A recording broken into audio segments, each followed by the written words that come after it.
Hello everyone. तो आज हम paper code BPCS 187 managing human resources के कुछ इंपॉर्टेंट क्वेश्चन डिस्कस करेंगे जो कि आपके दिसंबर एग्जाम के लिए इंपॉर्टेंट होंगे। ठीक है। अगर आपको आज की क्लास पसंद आएगी तो आप वीडियो को लाइक और चैनल को सब्सक्राइब करना ना भूलें। ठीक है।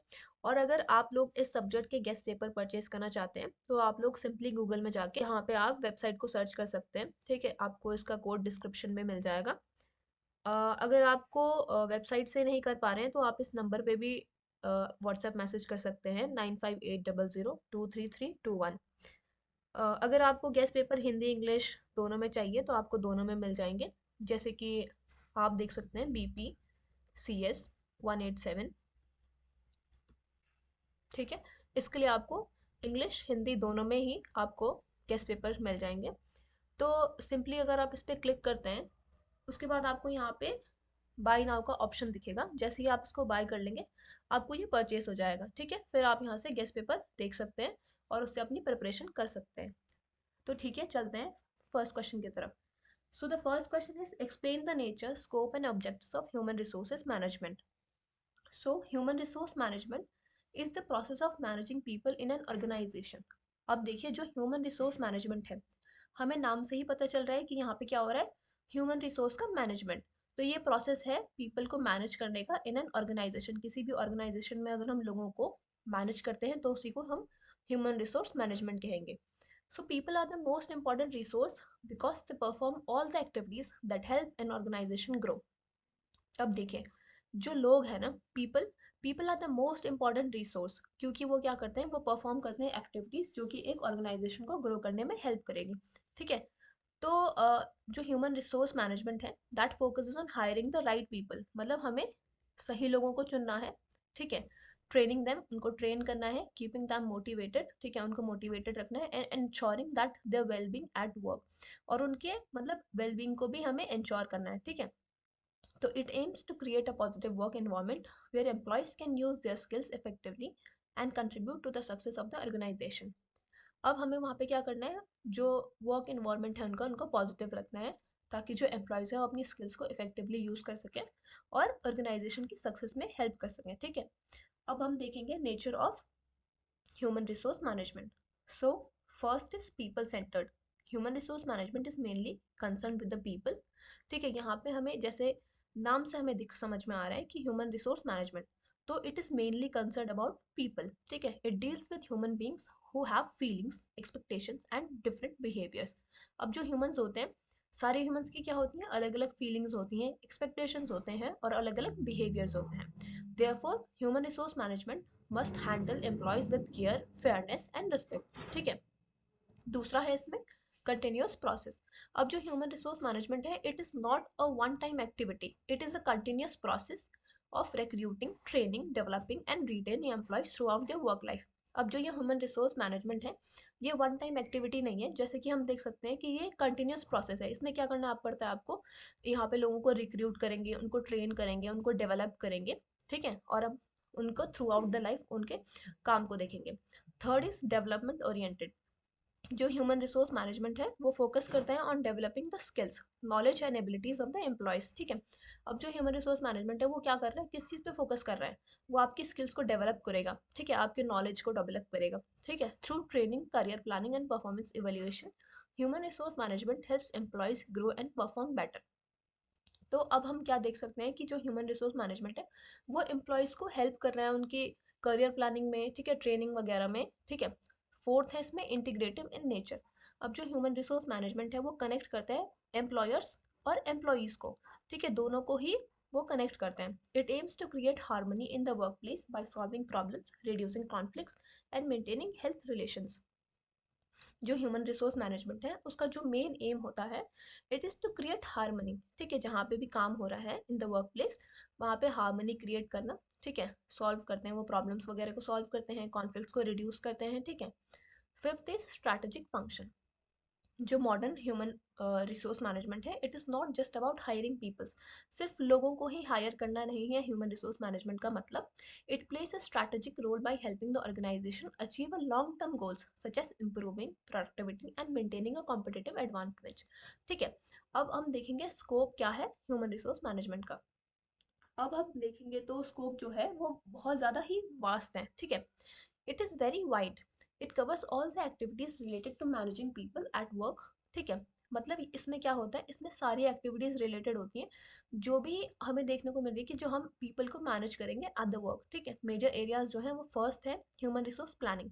It involves identifying how many employees are needed with what skills and what time, ठीक है। इसमें क्या है, हमें देखने को मिलता है कि कितने हमें एम्प्लॉयज़ चाहिए, ठीक है, how many employees are needed, और कितनी स्किल्स उनकी होनी चाहिए और कितने टाइम पे हमें चाहिए। Second is recruitment and selection. Human resource management is responsible for attracting suitable candidates. यहाँ पे क्या होता है हमारा कि हमें सूटेबल कैंडिडेट्स को अट्रैक्ट करने की कोशिश करते हैं, ठीक है, यहाँ पे, और हम राइट कैंडिडेट को सिलेक्ट करते हैं फॉर द राइट जॉब, ठीक है, selecting the right people for the right job. अब थर्ड देखेंगे तो है training and development. Employees are given proper training to improve their skills so they can work efficiently. Development programs help them prepare for future roles. अब जो employees हैं, ठीक है, जिनको हम हायर करेंगे उनको हम प्रॉपर ट्रेनिंग देते हैं ताकि वो अपनी स्किल्स को क्या कर सकें, इम्प्रूव कर सकें और वर्क एफिशिएंटली कर सकें, ठीक है। फोर्थ है परफॉर्मेंस अप्रेजल्स। अब जो ह्यूमन रिसोर्स मैनेजमेंट है वो इवेल्युएट करता है एम्प्लॉयज़ के परफॉर्मेंस को to understand their strength and weaknesses. अब जो हमारा जो परफॉर्मेंस होगी, परफॉर्मेंस हमारी कैसी है, हमारे स्ट्रेंथ और वीकनेसेस पे ही बेस्ड होती है, ठीक है। तो this helps in promotion, salary decisions and further training. अब हमारी जो स्ट्रेंथ और वीकनेसेस है उसके बेसिस पे ही हमें प्रमोशंस मिलेंगे, सैलरी डिसीजंस होगा और फर्दर ट्रेनिंग दी जाएगी, ठीक है। Fifth is compensation and benefits. Human resource management designs fair salary structures, bonuses, incentives, and other benefits to keep employee motivated. ठीक है, अब ह्यूमन रिसोर्स मैनेजमेंट क्या होता है, वो डिज़ाइन करता है फेयर सैलरी स्ट्रक्चर्स को, ठीक है, मतलब एक निश्चित सैलरी को वो, ठीक है, डिज़ाइन करता है, बोनसेस जो भी आपको मिलेंगे, इंसेंटिव्स, ठीक है, और बाकी भी जो भी बेनिफिट्स मिलेंगे एम्प्लॉयड को ताकि वो मोटिवेटेड रहे। Sixth is employee relations. It includes maintaining good relations between management and employees, यानी कि जहाँ पे हम काम कर रहे हैं और जिसके साथ हम काम कर रहे हैं वहाँ पे भी हमारे रिलेशंस क्या होने चाहिए, अच्छे होने चाहिए, ठीक है, ताकि वहाँ पे क्या हो सके, एक पीसफुल वर्क प्लेस बन सके, ठीक है। सेवेंथ है health safety and welfare. Human resource management ensures safe working conditions and provides welfare measures like medical facilities and insurance. अब जो ह्यूमन रिसोर्स मैनेजमेंट है वहाँ पे हमारा क्या है, एक सेफ वर्किंग कंडीशन भी प्रोवाइड होती है और हमें वहाँ पे वेलफेयर मेजर्स भी मिलते हैं जैसे कि मेडिकल फैसिलिटीज़ और इंश्योरेंस वगैरह, ठीक है। Eighth is legal compliance. Human resource management ensures the organization follows labour laws and regulations. अब देखिए ह्यूमन रिसोर्स मैनेजमेंट का काम क्या है, वो ये भी इंश्योर करते हैं कि जो आपकी ऑर्गेनाइजेशन है, ठीक है, जहाँ पे आप काम कर रहे हैं वहाँ पे लेबर लॉज और रेगुलेशंस भी फॉलो हो रहे हैं। अब हम देखते हैं objectives of human resource management. To hire the right talent, one main objective is to attract and select capable employees who can contribute to organizational goals, ठीक है। अब जो ऑब्जेक्टिव है ना ह्यूमन रिसोर्स मैनेजमेंट के, उसके काफ़ी सारे ऑब्जेक्टिव्स हैं जिसके इसमें 6 लिस्ट करे गए हैं। First one to hire the right talent, यानी कि एक सही सही कैंडिडेट को चूज करना, ठीक है। सेलेक्ट द केपेबल एम्प्लॉय जो कि कंट्रीब्यूट कर सके और हमारी जो ऑर्गेनाइजेशन है उसको ग्रो करने में। सेकंड है to develop employees. Human resource management aims to improve employees skill through training and development programmes, ठीक है। ह्यूमन रिसोर्स मैनेजमेंट क्या करते हैं, वो अपने जो जितने भी उनके एम्प्लॉयज़ होते हैं उनको वो स्किल कैसे सिखाते हैं, through the training and development programmes, ठीक है। Third is to enhance productivity. By placing the right person in the right job and motivating them, human resource management helps increase overall productivity. ठीक है, इससे क्या होता है, अगर जैसे जो ह्यूमन रिसोर्स मैनेजमेंट है, अगर उसको हम राइट कैंडिडेट को देंगे, ठीक है, राइट जॉब देंगे, उनको मोटिवेट करेंगे, तो क्या होता है, जो प्रोडक्टिविटी है ऑर्गेनाइजेशन की वो ओवरऑल इंक्रीज करेगी, ठीक है। Fourth one is to create a positive work environment. अब जो HRM है, that ensure team work, communication and healthy relationship at the work place, ठीक है, यानी कि आपकी जो वर्क प्लेस है वहाँ पे सारे रूल्स एंड रेगुलेशन फॉलो हो रहे हैं तो वहाँ पे क्या होगी, एक हार्मनी क्रिएट हो जाएगी, ठीक है। Fifth is to retain employees. अब जो HRM है वो वर्क करता है to reduce employee turnover by providing good working conditions, fair salaries and growth opportunities. जैसे कि जो ह्यूमन रिसोर्स मैनेजमेंट है वो आपको क्या करते हैं, गुड वर्किंग कंडीशंस देते हैं, ठीक है, अच्छी जो आपकी ऑफिस वर्क कंडीशंस हैं वो अच्छी होंगी, आपकी सैलरीज फेयर होंगी और आपकी ग्रोथ अपॉर्चुनिटीज़ भी काफ़ी अच्छी होंगी, ठीक है। Sixth is to ensure legal compliance. Human resource management follows labour laws to avoid disputes and maintain fairness.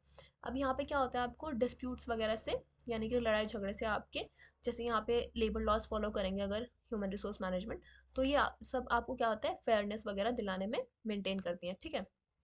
अगर सिंपल टर्म्स में देखा जाए तो क्या है, human resource management is all about managing people effectively so that both employees and the organisation can achieve their goals, ठीक है। Human resource management क्या है, वो क्या करता है, ये क्या है, सिंपल टर्म्स में क्या है, वो मैनेजिंग पीपल है, मतलब लोगों को मैनेज करना है इफेक्टिवली, ताकि क्या हो सके, जो एम्प्लॉयज है और ऑर्गेनाइजेशन है, दोनों ही क्या कर सके, अपने गोल्स को अचीव कर सके। It ensures that employees feel valued, trained and motivated, leading to better performance and organizational success, ठीक है। तो यहाँ पे आपका पहला क्वेश्चन खत्म होता है। तो अब हम नेक्स्ट क्वेश्चन की ओर चलेंगे, ठीक है। उससे पहले अगर आपने अभी तक चैनल को सब्सक्राइब नहीं किया है तो आप चैनल को सब्सक्राइब कर लें और साथ में हमारे टेलीग्राम ग्रुप में ज्वाइन कर लीजिएगा। लिंक आपको डिस्क्रिप्शन बॉक्स में मिल जाएगा, ठीक है। वहाँ पे आपको क्या होगा, जब आप टेलीग्राम चैनल ज्वाइन कर लेंगे तो वहाँ पे आपको सारी क्लासेस की अपडेट मिलती रहेंगी, ठीक है। अब हम सेकंड क्वेश्चन की तरफ चलते हैं। Describe the nature and uses of job analysis. अब यहाँ पे हमें ना जॉब एनालिसिस के बारे में, मतलब उसका नेचर क्या है और उसके यूजेस क्या हैं, ये सब बताना है। तो पहले आप इंट्रोडक्शन देंगे। Job analysis is a systematic process of collecting and studying information about a job. It focuses on what a job involves, how it is done, and what qualities a person must have to perform it well. In simple words, job analysis explains the duties, responsibilities, skills, knowledge, and working conditions of a job.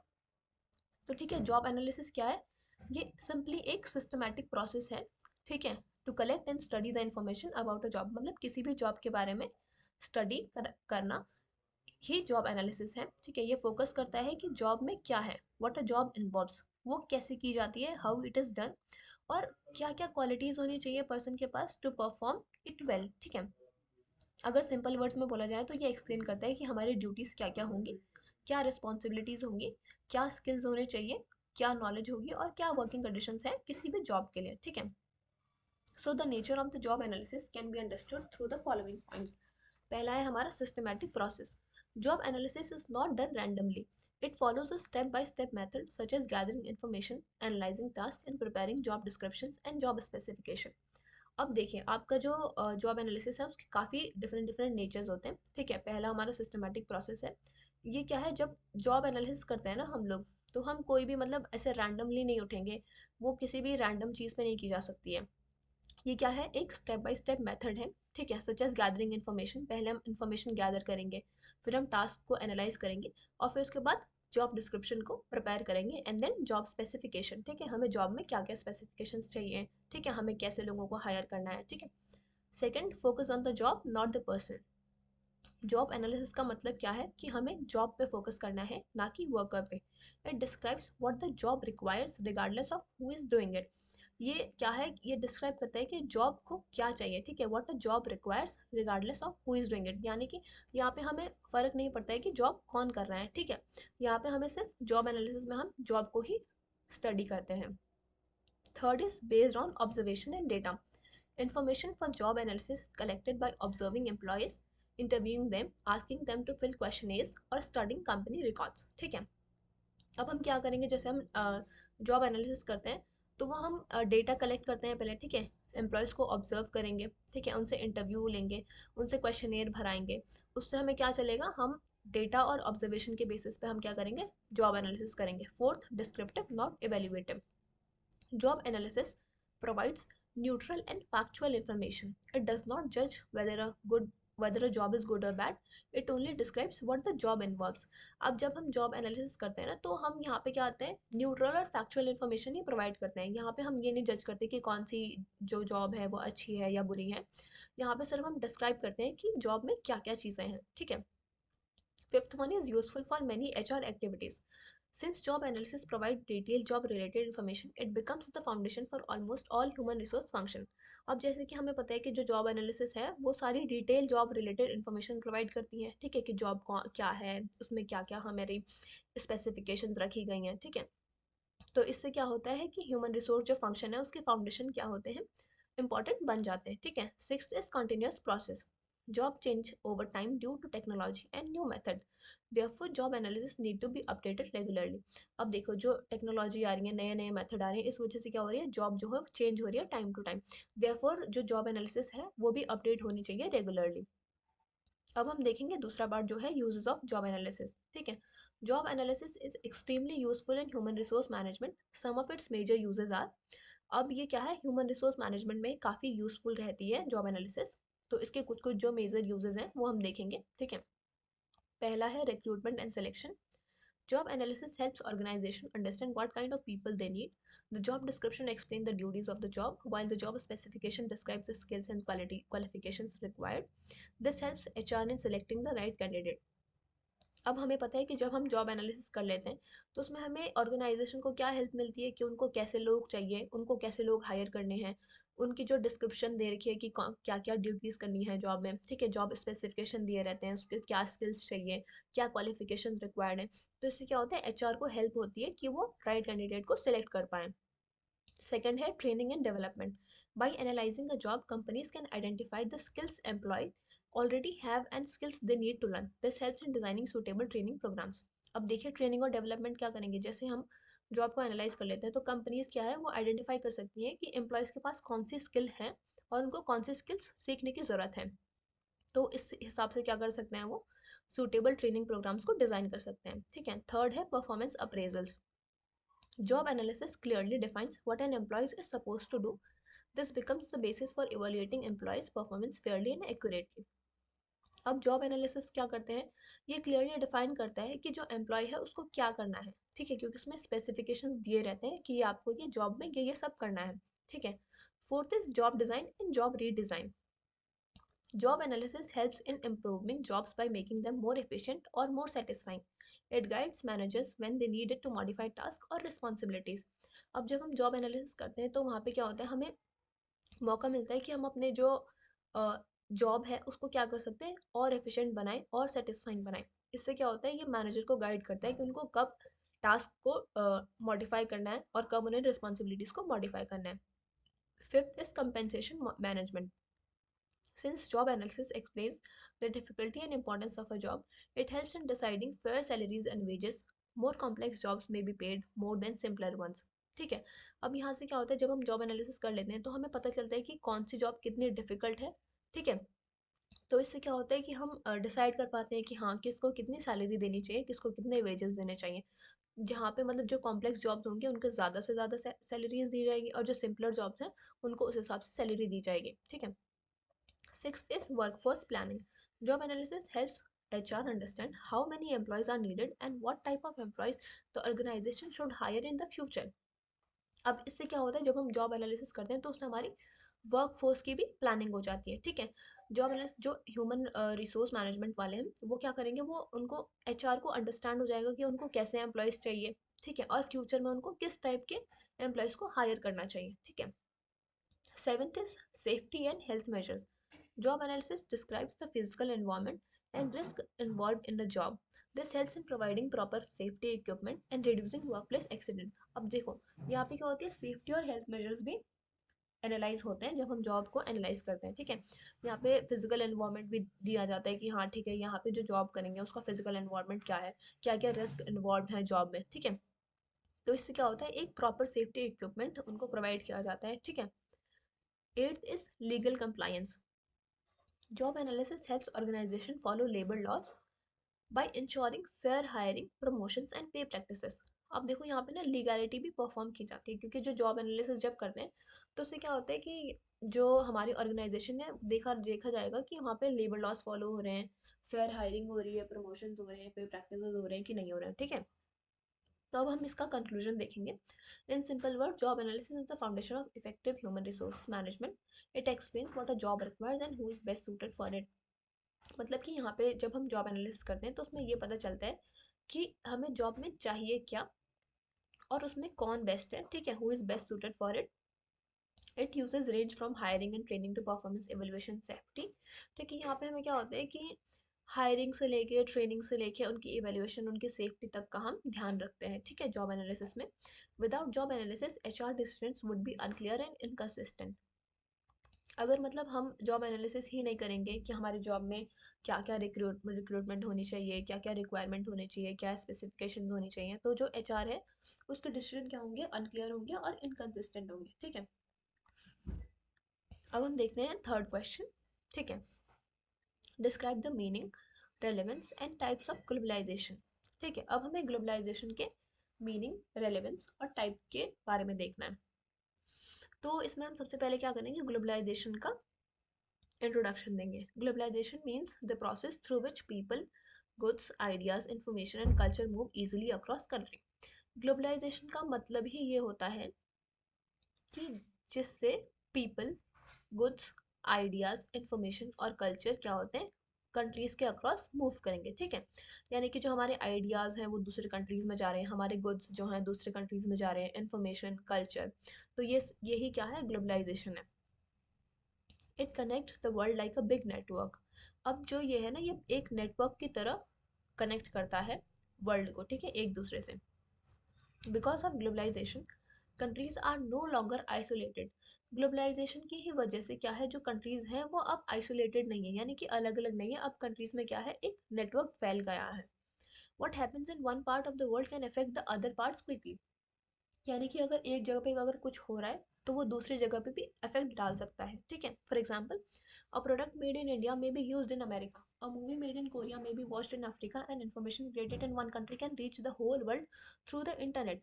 यानी कि globalisation क्या है, एक big network है। ठीक है, अब मान लो कोई प्रोडक्ट है वो इंडिया में बना है लेकिन उसको यूज़ कहाँ कर रहे हैं, अमेरिका में। एक मूवी है वो कोरिया में बनी है लेकिन उसको कहाँ देखा जा रहा है, अफ्रीका में। ठीक है, वैसे ही इंफॉर्मेशन किसी कंट्री में क्रिएट हुई और वो पूरे वर्ल्ड में पहुंच गई, कैसे, थ्रू द इंटरनेट। ठीक है, यही आपका क्या है, ग्लोबलाइजेशन है। In simpler words, globalisation makes the world smaller and more connected. ठीक है, यानी कि ये क्या करता है, ग्लोबलाइजेशन मतलब वर्ल्ड को छोटा बना रहा है लेकिन क्या कर रहा है, कनेक्टेड बना रहा है। ठीक है, it increases interactions among Nations in trade, technology, education, culture and politics. यानी कि जो ग्लोबलाइजेशन है ना, वो इंक्रीज करे हमारे इंटरेक्शन को across the nation in trade, technology, education, culture and politics. अब हम देखेंगे relevance of globalisation. Globalisation is very important in today's world for several reason. ठीक है, पहला है economic growth. Countries can buy and sell goods to each other which increases business opportunities. Foreign companies bring investment, create jobs and help improve the economy. यानी कि globalisation से हमें क्या होता है, इकोनॉमिक ग्रोथ होती है, क्योंकि जो कंट्रीज हैं वो एक दूसरे से खरीद रही हैं, ठीक है, बेच भी रही हैं अपने गुड्स को। ठीक है, इससे क्या हो रहा है, हमारी बिजनेस अपॉर्चुनिटीज बढ़ रही हैं। तो फॉरेन कंपनीज जो है वो इन्वेस्टमेंट ला रही हैं हमारे यहाँ पे, ठीक है, जॉब्स को क्रिएट कर रही हैं। इस वजह से क्या हो रही है, हमारी इकोनॉमी इंप्रूव हो रही है। ठीक है, second is access to technology. Globalisation allows new technologies to spread quickly. Today we use smartphone, computers and modern machines because countries share their inventions globally. अब देखो ग्लोबलाइजेशन की वजह से क्या हो रहा है, जो टेक्नोलॉजीज है ना वो भी बहुत जल्दी जल्दी बढ़ रही हैं। आज हम लोग क्या है, स्मार्टफोन यूज़ करते हैं, कंप्यूटर्स यूज़ करते हैं, ठीक है, मॉडर्न मशीन्स को यूज़ कर रहे हैं, क्योंकि जो कंट्रीज हैं वो क्या कर रही हैं, अपने इन्वेंशन को ग्लोबली शेयर कर रही हैं, क्योंकि ग्लोबलाइजेशन बढ़ रहा है, उसी वजह से हम टेक्नोलॉजी को यूज़ कर पा रहे हैं। ठीक है, third is better services and products. Because companies compete internationally, they try to improve quality and reduce prices. Consumer gets more choices and better products. अब देखो ऐसा हो गया ना, जैसे हम मार्केट में आते हैं तो फिर हम अपने सामान को क्या करते हैं, हम compete करना चाह रहे हैं इंटरनेशनली। ठीक है, अब जो जितनी भी कंपनीज है ना वो इंटरनेशनली compete कर रही हैं, वो अपनी क्वालिटी को इम्प्रूव करना चाह रही हैं और प्राइसेस को रिड्यूस करना चाह रही हैं। प्राइसेस वो इसलिए रिड्यूस करेंगे क्योंकि जो कंज्यूमर है वो कम प्राइसेस की तरफ जाते हैं और क्वालिटी की तरफ भी जाते हैं, तो इस वजह से जो कंज्यूमर है उनके पास ज़्यादा से ज़्यादा चॉइसेस होंगी और बेटर प्रोडक्ट्स होंगे। ठीक है, फोर्थ इज कल्चरल एक्सचेंज। अब जो पीपल हैं that they learn about different cultures, languages, foods, music, festivals and traditions. अब जो लोग हैं वो अलग अलग कल्चर के बारे में जान रहे हैं, लैंग्वेजेस के बारे में जान रहे हैं, फूड्स, फेस्टिवल और ट्रेडिशंस के बारे में जान रहे हैं। सो इस वजह से क्या हो रहा है, हमारा जितने भी मतलब कल्चरल बैरियर्स हैं ना, ठीक है, वो सब इम्प्रूव हो रहे हैं, मतलब कल्चरल बैरियर्स जो है वो कम हो रहे हैं। ठीक है, और हमारी जो अंडरस्टैंडिंग है ना एक दूसरे के कल्चर की, वो क्या हो रही है, इंक्रीज हो रही है। Fifth is educational opportunities. Students can study abroad, take online courses, and learn from global experts. It helps in improving knowledge and skills. अब जैसे कि यहाँ पे हमें क्या हो रहा है, एजुकेशनल अपॉर्चुनिटीज़ भी देखने को मिलती हैं। अब जो स्टूडेंट्स हैं वो अब्रॉड जाके पढ़ सकते हैं, ठीक है। They can take online courses, ठीक है, और they can learn from global experts. इससे क्या हो रहा है, हमारी नॉलेज और स्किल्स बढ़ रही हैं। Sixth is improved communication. Internet and social media have made communication fast. Internet और सोशल मीडिया की वजह से क्या हो गया है, जो हमारी कम्युनिकेशन हो गई है फास्ट हो गई है, ठीक है। People can connect with others anywhere in the world with in seconds. यानी कि अब हम लोगों से क्या होते हैं, सेकंड्स में कनेक्ट हो सकते हैं। जैसे कि अगर कोई यूएस में बैठा है, हम इंडिया में बैठे हैं, तो हम बस एक टैप करना है, जैसे लाइक मैसेज करना है, और फिर हम कनेक्ट हो जाएंगे एक दूसरे से। तो इस वजह से क्या होगी, कम्युनिकेशन फास्ट हो गई है, ठीक है। Seventh is global cooperation. Countries work together to solve global problems like climate change, terrorism, pandemics, and poverty. No single nation can tackle these issues alone. अब देखो ग्लोबल कॉपरेशन भी हो गया है। अब जो कंट्रीज है ना, वो एक दूसरे के साथ ग्लोबल प्रॉब्लम्स पे भी डिस्कस करती हैं, ठीक है, उनको सॉल्व करने की कोशिश करती हैं, जैसे कि क्लाइमेट चेंज वगैरह को, टेररिज्म को, पैंडेमिक्स को, पॉवर्टी को, ठीक है। तो कोई भी ऐसा सिंगल देश नहीं है, ठीक है, जो कि इन इश्यूज के साथ अकेले टैकल कर सकता है, ठीक है। Despite many benefits, globalisation also have some challenges. यानी कि जिसके फ़ायदे होंगे उसके नुकसान भी होते हैं, ठीक है। वैसे ही ग्लोबलाइजेशन के कुछ यूजेस होने के बाद भी उसमें कुछ ना कुछ चैलेंजेस हैं, ठीक है। It can widen the gap between the rich and poor. यानी कि जितने मतलब रिच हैं और पुअर हैं उनके बीच में ये क्या कर सकता है, गैप वाइडन कर सकता है, ठीक है, गैप को और बड़ा कर सकता है। इससे लोकल बिजनेस को अफेक्ट होता है, ठीक है। समटाइम्स ये लोकल कल्चर को वीक कर देता है। Therefore countries should manage globalisation wisely. इसलिए जो कंट्रीज हैं उन्हें ग्लोबलाइजेशन को वाइसली मैनेज करना चाहिए, ठीक है। अब हम देखेंगे types of globalisation. Globalisation happens in different forms, यानी कि ये अलग अलग फॉर्म्स में हमें देखने को मिलता है। First is economic globalisation. ये सबसे कॉमन टाइप का ग्लोबलाइजेशन है, ठीक है। ये क्या करता है, ये रेफर करता है कि जो हमारा फ्लो हो रहा है ना, गुड्स का, सर्विसेज का, मनी का, इन्वेस्टमेंट का, ठीक है, ये सब क्या है, ये इकोनॉमिक ग्लोबलाइजेशन के अंदर आता है। अब जो कंपनीज है ना वो ऑपरेट करती हैं अलग अलग कंट्रीज में, ठीक है। और अलग अलग नेशंस क्या होते हैं, वो एक दूसरे के साथ ट्रेड करते हैं, ठीक है। Nations trade with each other. For example multinational companies like Apple और टोयोटा वर्क वर्ल्ड वाइड। जैसे कि एप्पल और टोयोटा है ना, वो वर्ल्ड वाइड वर्क करती हैं, ठीक है। They are multinational companies. Economic globalisation has increase international trade and created a global market, ठीक है। इसकी वजह से क्या है, एक पूरा ग्लोबल मार्केट बन चुका है। Second is cultural globalisation. This means the spread of ideas, values and cultural practices around the world. इसका मतलब क्या है कि हम अपने जितने भी हमारे आइडियाज हैं, हमारी वैल्यूज हैं, कल्चरल प्रैक्टिसेस हैं, उसको क्या कर रहे हैं, वर्ल्ड के अराउंड स्प्रेड कर रहे हैं, ठीक है। People enjoy foreign movies, music, food, fashion and festivals. For example Indian yoga is practice globally. अब देखा जाए जो इंडिया का योगा है ना, उसको ग्लोबली प्रैक्टिस किया जा रहा है, ठीक है। American fast food is popular everywhere. America का जो भी फास्ट फूड है वो पॉपुलर है हर जगह। और जो कोरियन पॉप कल्चर है ना, वो भी फेमस है वर्ल्ड वाइड। तो ये क्या हुआ, ये कल्चरल ग्लोबलाइजेशन हो गया। Third is political globalisation. Countries cooperate in international organisation such as United State, World Trade Organization and International Monetary Fund. They work together on world issues, follow global rules, and form treaties. This creates global political understanding and shared decision making. अब देखो political तरीके से भी globalisation हो रहा है। Countries क्या करती हैं, अलग अलग इंटरनेशनल ऑर्गेनाइजेशन के साथ क्या कर रही हैं, कोऑपरेट कर रही हैं, जैसे कि United Nation, World Trade Organization, International Monetary Fund, ठीक है। ये सब क्या कर रहे हैं, वर्ल्ड इशूज को एक साथ फेस करते हैं, उनके उनके ऊपर काम करते हैं, ठीक है। Fourth is technological globalisation. Technology spreads quickly through globalisation. Technology जो है वो ज़्यादा से जल्दी जल्दी फैल रही है ग्लोबलाइजेशन के कारण, ठीक है। The internet, smartphone, artificial intelligence and modern medicine reach different parts of the world. जितने भी मतलब मेडिसिन वगैरह हैं वो अलग अलग पार्ट में पहुंच रही हैं दुनिया के। This makes communication, travel and business faster and easier. इस वजह से क्या है, हमारा जो कम्युनिकेशन है, ट्रैवल है, ठीक है, बिजनेस है, वो सब क्या हो रहा है, फास्टली भी हो रहा है और ईजी भी हो रहा है। Fifth is environmental globalisation. Environmental issues in one country affects other, ठीक है। जितने भी मतलब हमारा एनवायरमेंटल इश्यूज हैं, अगर वो एक कंट्री में हो रहा होगा तो वो दूसरे कंट्री को भी अफेक्ट करते हैं। ठीक है, जैसे कि पोल्यूशन हो गया, क्लाइमेट चेंज हो गया, डिफोरेस्टेशन हो गया, ये क्या है, सब ग्लोबल प्रॉब्लम्स हैं, यानी कि ये हर जगह की ही प्रॉब्लम है। Countries work together to protect the environment through agreements and cooperation, यानी कि एग्रीमेंट्स करते हैं और कोऑपरेशंस करते हैं क्या कंट्रीज एक दूसरे के साथ, ठीक है, ताकि वो अपने एनवायरनमेंट को प्रोटेक्ट कर सकें।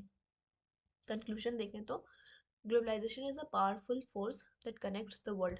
ग्लोबलाइजेशन एक ऐसी पावरफुल फोर्स है जो कि वर्ल्ड को कनेक्ट करती है। ये हमारे इकोनॉमी को, कल्चर को, पॉलिटी को, टेक्नोलॉजी को और इन्वायरमेंट को सबको इफेक्ट करती है, ठीक है। While it bring many benefits, जबकि इसके बहुत सारे फायदे भी हैं, इट ऑल्सो क्रिएट चैलेंजेस, इसमें कुछ कुछ चैलेंजेस भी क्रिएट होते हैं। Understanding and managing globalization is important for a peaceful, prosperous and sustainable world. अब हमें ग्लोबलाइजेशन को समझना और मैनेज करना वो क्यों इंपॉर्टेंट है, ताकि हम एक पीसफुल, प्रोस्पेरस और सस्टेनेबल वर्ल्ड को डेवलप कर सकें, ठीक है। तो अब हम दूसरे क्वेश्चन की तरफ चलते हैं। Define stress and describe various techniques of stress management. इसमें आपको क्या करना है, स्ट्रेस को डिफाइन करना है और उसकी जो टेक्निक्स हैं स्ट्रेस मैनेजमेंट की, वो आपको डिस्क्राइब करनी है, ठीक है। तो सबसे पहले हम इसमें देखेंगे स्ट्रेस क्या होता है। Stress is the body's natural reaction to any demand और प्रेशर। स्ट्रेस यानी कि कोई भी हमारा नेचुरल रिएक्शन होता है, ठीक है, किसी भी डिमांड या प्रेशर की तरफ, उसी को हम स्ट्रेस बोलते हैं। जैसे कि मान लो आपको कल अगर एग्जाम देना है, तो आपको आज से ही स्ट्रेस होने लगता है, तो वो हमारा क्या है, नेचुरल रिएक्शन है। किस चीज़ की तरफ, वो किस चीज़ की डिमांड कर रहा है कि वो कल हमारा एग्जाम है, ठीक है, तो हमारी यहाँ पे एग्जाम क्या है कि डिमांड बन गई है, ठीक है। So when a person faces a situation that feels challenging, threatening or overwhelming, the body and mind responds with stress. जब भी हम किसी भी पर्सन को क्या होता है, कोई सिचुएशन फेस करता है जो कि उसको चैलेंजिंग लगती है, थ्रेटनिंग लगती है या फिर ओवरवेलमिंग लगती है, तो जो हमारी बॉडी और माइंड है ना, वो रिस्पॉन्ड करता है स्ट्रेस के साथ, ठीक है। A small amount of stress can be helpful because it motivates us to work harder or stay alert. मतलब अगर स्ट्रेस अगर बहुत थोड़ा कम लेवल तक हो तो वो हेल्पफुल भी हो सकता है, क्योंकि वो हमें क्या करता है, मोटिवेट करता है ताकि हम हार्डर वर्क करें, ठीक है, हम अलर्ट रहें। However, too much stress for a long period can harm our physical and mental health. जबकि अगर हमें स्ट्रेस बहुत ज़्यादा लॉन्ग पीरियड तक रहेगा तो वो हमारे मेंटल और फिजिकल हेल्थ को भी हार्म कर सकता है, ठीक है। Stress can come from many sources such as studies, job, pressure, financial problems, relationship और even daily responsibilities. यानी कि जो स्ट्रेस है वो बहुत अलग अलग तरीकों से हो सकता है, यानी कि किसी को स्टडीज़ का भी हो सकता है, किसी को जॉब प्रेशर का होगा, किसी को फाइनेंशियल प्रॉब्लम होगी, किसी को रिलेशनशिप प्रॉब्लम होगी, या फिर हमारी कोई भी डेली रिस्पॉन्सिबिलिटीज़ होंगी, ठीक है, उस सब से हमें स्ट्रेस हो सकता है। एवरीवन एक्सपीरियंस स्ट्रेस, यानी कि सबको ही स्ट्रेस होता है, लेकिन जो सारे लोग हैं ना वो अलग अलग तरीके से स्ट्रेस को हैंडल करते हैं। अब हम देखेंगे stress management techniques. Managing stress means using different method to reduce tension and stay calm. Stress को मैनेज करने का मतलब है कि हम अलग अलग मेथड को यूज़ करेंगे ताकि जो हमारी टेंशन है वो कम हो सके और हम काम रह सके, ठीक है।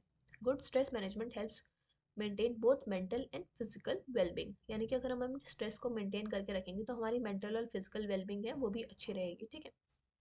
अब नीचे कुछ कॉमन और इफेक्टिव टेक्निक्स दिए गए हैं जिससे कि हम स्ट्रेस को हैंडल कर सकते हैं। पहला है exercise and physical activity. Regular exercise is one of the best ways to reduce stress, यानी कि जो एक्सरसाइज है ये सबसे बेस्ट तरीका है जिससे कि हम अपने स्ट्रेस को रिड्यूस कर सकते हैं। Activities like walking, jogging, cycling, yoga or even dancing help release chemicals called endorphins in the brain. यानी कि जब हम चलते हैं, जॉगिंग करते हैं या फिर साइकिलिंग कर रहे हैं, ठीक है, जितने भी मतलब हम कोई भी एक्सरसाइज कर रहे हैं, तो वो क्या है, हमारे हमारे ब्रेन में एक केमिकल को रिलीज करता है, एंडोफिन्स, ठीक है। इस केमिकल से क्या होता है, हमें अच्छा फील होता है और रिलैक्स फील होता है, ठीक है, हम हैप्पी फील करते हैं और रिलैक्स फील करते हैं। Physical activity also improve sleep and boost confidence which further reduces stress. तो जब हम फिजिकल एक्टिविटी करते हैं ना तो उससे हमारी जो नींद है उसमें भी इम्प्रूवमेंट होती है, हमारा कॉन्फिडेंस जो है वो बूस्ट होता है, जिसकी वजह से क्या होता है, स्ट्रेस और रिड्यूस हो जाता है, ठीक है। Second is deep breathing and relaxation techniques. Deep breathing helps calm the mind and body quickly. When we take slow, deep breaths, the body gets more oxygen and heart rate becomes steady. Techniques such as deep breathing, progressive muscle relaxation, and guided imagery help reduce anxiety and make the mind feel peaceful. जब हम deep breathing करते हैं तो उससे क्या होता है, हमारा जो माइंड और बॉडी है वो जल्दी ही काम हो जाता है। ठीक है, जब हम आराम से मतलब धीरे से सांस लेते हैं, डीप ब्रेथ लेंगे, तो हमारी जो बॉडी है उसमें ज़्यादा से ज़्यादा ऑक्सीजन जाती है, हमारा जो हार्ट रेट है वो स्टडी हो जाता है। ठीक है, टेक्निक जैसे कि डीप ब्रीदिंग हो गया, प्रोग्रेसिव मसल रिलैक्सेशन हो गया, ये सब क्या है, हमारे माइंड को पीसफुल बनाते हैं। ठीक है। Third is time management. Poor time management often leads to stress. अगर हमारा टाइम मैनेजमेंट ही नहीं होगा तो उससे हमें क्या होगा, स्ट्रेस फील होगा। ठीक है, जैसे कि हम अपने डे को अगर प्लान कर लेंगे, प्रायोरिटाइज करेंगे हम इंपॉर्टेंट टास्क को, मतलब जो हमारे इंपॉर्टेंट टास्क हैं, breaking big task into smaller task, तो हमारी लाइफ क्या होगी, ऑर्गेनाइज हो जाएगी। और अगर हम अपनी लाइफ को ऑर्गेनाइज कर लेंगे तो हमारे स्ट्रेस भी कम हो जाएगा। ठीक है। यूजिंग अ टाइम टेबल और to do list help avoid last minute pressure. यानी कि अगर हम किसी टाइम टेबल को फॉलो करते हैं या फिर किसी टू डू लिस्ट को फॉलो करते हैं तो उससे क्या होता है, जो लास्ट मिनट प्रेशर होता है वो उससे अवॉइड हो जाता है। ठीक है। अब जैसे ही हमारे जो टास्क हैं अगर वो प्रॉपरली मैनेज हो रहे हैं तो उससे हमारा जो स्ट्रेस लेवल है वो ऑटोमेटिकली क्या होता है, डिक्रीज हो जाएगा। ठीक है। Fourth is healthy lifestyle. अगर हम एक बैलेंस डाइट लेते हैं, हाइड्रेटेड रहते हैं, अच्छे से सो रहे हैं, नींद अच्छी ले रहे हैं, ठीक है, हार्मफुल हैबिट्स को अवॉइड कर रहे हैं जैसे कि स्मोकिंग या फिर एक्सेसिव कैफीन लेना, ठीक है, तो इससे क्या हमारा जो स्ट्रेस है वो कम हो सकता है। ठीक है। A healthy body supports a healthy mind. अब अगर हमारी हेल्दी बॉडी होगी तभी तो हमारे हेल्दी माइंड होगा। ठीक है। Proper sleep is specially important because of lack of rest increase irritability and stress. अब जो नींद है वो प्रॉपर लेनी चाहिए हमें। ठीक है, 7 से 8 घंटे की नींद स्पेशली बहुत ज़्यादा इंपॉर्टेंट होती है। इसकी वजह से क्या हो रहा है, जो हमारा स्ट्रेस है वो और कम हो जाएगा। ठीक है, अगर हम प्रॉपर नींद लेंगे। Fifth is meditation and mindfulness. Meditation trains the mind to stay calm and focus. Even 10-15 minutes of meditation daily can reduce stress and improve emotional balance. Mindfulness, being fully present in the moment, helps people avoid worrying too much about the past or future. अब जो meditation है वो हमारे mind को क्या करता है, train करता है कि हम काम रहें, फोकस रहें। अगर भले ही हम 10 से 15 मिनट का भी मेडिटेशन कर रहे हैं तो हमारा वो स्ट्रेस कम कर देता है। ठीक है, और उससे हमारा क्या है, जो इमोशनल बैलेंस है वो भी इम्प्रूव हो रहा है। ठीक है। Sixth is talking to someone. Sharing problems with family, friends और a counsellor help reduce emotional burden. अब जैसे कि अगर हमें कोई प्रॉब्लम है, अगर उसे हम शेयर कर रहे हैं किसी फैमिली पर्सन के साथ या फिर किसी फ्रेंड के साथ या फिर किसी काउंसलर के साथ, तो उससे क्या हमारा इमोशनल जो बर्डन हो जाता है वो कम हो जाता है। ठीक है। अब हमें जब हम किसी से बात करते हैं तो हमें क्या देता है, वो हमें रिलीफ देता है। ठीक है, talking gives relief and often provides new ideas for solving problems. और हमें कुछ कुछ नए नए आइडियाज़ भी मिल जाते हैं कि हाँ हमारी प्रॉब्लम का सोल्यूशन ये है। ठीक है, तो जो इमोशनल सपोर्ट है किसी दूसरे पर्सन से, उससे भी हमें क्या होता है, हमारा स्ट्रेस कम होता है। ठीक है। Seventh is developing hobbies. Spending time on hobbies like music, art, reading, gardening और cooking helps relax the mind. अब जैसे कि अगर हम किसी हॉबी को अपना लेंगे, जैसे कि म्यूजिक हो गया, आर्ट हो गया या फिर रीडिंग, गार्डनिंग, खेलना, जो भी है खेलना कूदना, तो उससे हमारा क्या होता है, जो माइंड होता है वो रिलैक्स होता है। ठीक है, जो हॉबीज़ है हमारी वो हमको जॉय देती हैं, हमारे मूड को इम्प्रूव करती हैं। ठीक है, और उससे हमारा जो स्ट्रेस है वो भी कम होता है। Eight is positive thinking. Having a positive attitude helps handle stressful situation better. अगर हमारा एक पॉजिटिव एटीट्यूड होगा तो उससे क्या होगा, जो हमारे स्ट्रेस है उसको हम अच्छे से मैनेज कर पाएंगे। ठीक है, instead of focusing on only on problems, looking for solution result reduces anxiety. अगर हम सिर्फ अपनी प्रॉब्लम को ही देखेंगे तो फिर उससे क्या होगा, हमारा स्ट्रेस और बढ़ जाएगा। पर लेकिन अगर हम सोल्यूशन को भी देख रहे हैं कि हाँ ये सोल्यूशन हो सकता है, ठीक है, ये आइडिया हो सकता है इसको कम करने का, तो उससे हमारा जो एनजाइटी और स्ट्रेस है वो क्या होगा, रिड्यूस हो जाएगा। ठीक है। अब using positive affirmations like I can handle this also boost confidence. अगर हम पॉजिटिव अफर्मेशंस को यूज़ करेंगे जैसे कि मैं ये कर सकता हूँ या फिर मैं ये कर सकती हूँ, तो इससे क्या होता है, इससे भी हमारा जो कॉन्फिडेंस है वो बूस्ट होता है। ठीक है। Ninth is avoiding procrastination. ठीक है, डिलेइंग टास्क इंक्रीजेस प्रेशर। मतलब मान लो अगर मैं ऐसे बोलूँ कि अब इस काम को मैं अभी नहीं, कल करूँगी, बाद में करूँगी, तो उससे भी क्या होता है, अगर हम डिले करते हैं अपने टास्क को तो उससे हमारा प्रेशर जो है वो और इंक्रीज होता है। तो इसीलिए अगर हम इंपॉर्टेंट वर्क को अगर टाइम पे कर लेंगे तो उससे हमारा जो स्ट्रेस है वो भी रिड्यूस हो जाता है। ठीक है, तो इसलिए हमें जो काम है उनको जैसे प्रायोरिटी लेवल पे सेट कर देना चाहिए। और फिर जैसे जैसे हम काम कंप्लीट करते हैं तो हमें क्या देता है, वो एक सेंस ऑफ अचीवमेंट देता है। ठीक है, जिस वजह से हमारा स्ट्रेस जो है वो रिड्यूस हो जाता है। ठीक है। Seeking professional help. If stress becomes too much to handle, it is important to seek help from a psychologist or a counselor. Professional guidance helps people understand the cause of stress and teaches effective coping strategies. अगर मान लो किसी को stress बहुत ही ज़्यादा हो रहा है, उनसे हैंडल नहीं हो रहा है, तो ये इंपॉर्टेंट हो जाता है उनके लिए कि वो किसी साइकोलॉजिस्ट के पास जाएँ या फिर किसी काउंसलर के पास जाएँ। उन्हें प्रोफेशनल गाइडेंस की बहुत ज़रूरत होती है। उस वजह से क्या कर सकते हैं वो, अपने जो उनका स्ट्रेस है वो उसमें किस वजह से है ये सब वो जान सकते हैं, ठीक है? और उनसे इफेक्टिवली कोप कर सकते हैं कि क्या क्या स्ट्रैटेजीज होनी चाहिए उनकी स्ट्रेस को कोप करने की, ठीक है? अब हम कंक्लूजन देखेंगे। Stress is a normal part of life, but if not manage properly it can affect health and happiness. अब देखो, जो स्ट्रेस है वो नॉर्मल पार्ट का ही, मतलब हमारी जो लाइफ उसका एक नॉर्मल पार्ट है, बट लेकिन अगर उसको हम मैनेज नहीं कर पा रहे हैं प्रॉपरली, तो हमारी वो हेल्थ और हैप्पीनेस दोनों को ही इफ़ेक्ट करेगा। अब जैसे कि टेक्निक्स हैं, जैसे कि एक्सरसाइज हो गया, मेडिटेशन हो गया, टाइम मैनेजमेंट हो गया, ठीक है, पॉजिटिव थिंकिंग हो गया, या फिर सीकिंग सपोर्ट, किसी से सपोर्ट लेना, ठीक है, काउंसलर से या फिर साइकोलॉजिस्ट से।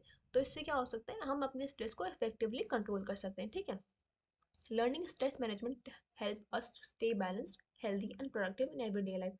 अगर हम अपने स्ट्रेस मैनेजमेंट को सीख जाएंगे मैनेज करना, ठीक है, अपने स्ट्रेस को मैनेज करना सीख जाएंगे, तो इससे हम क्या रहेंगे, बैलेंस्ड रहेंगे, हेल्दी रहेंगे और प्रोडक्टिव रहेंगे इन एवरीडे लाइफ, ठीक है? अगर आपको वीडियो पसंद आती है तो आप चैनल को लाइक करें, ठीक है, सब्सक्राइब करें, इस वीडियो को लाइक करें, ठीक है? थैंक यू, इतना ही था। अब आप अगर आपको इसके गेस्ट पेपर परचेज करने हैं, तो जैसे कि मैं आपको शुरू में बताया था, आप hindustan knowledge.com पे जाएँ, ठीक है? वहाँ पे अपना पेपर कोर्स सर्च करें, ठीक है? और वहाँ से बाय नाउ पे क्लिक करें। अगर आपको कोई भी प्रॉब्लम आती है तो आप इस नंबर पे व्हाट्सएप कर दें, ठीक है? Thank you.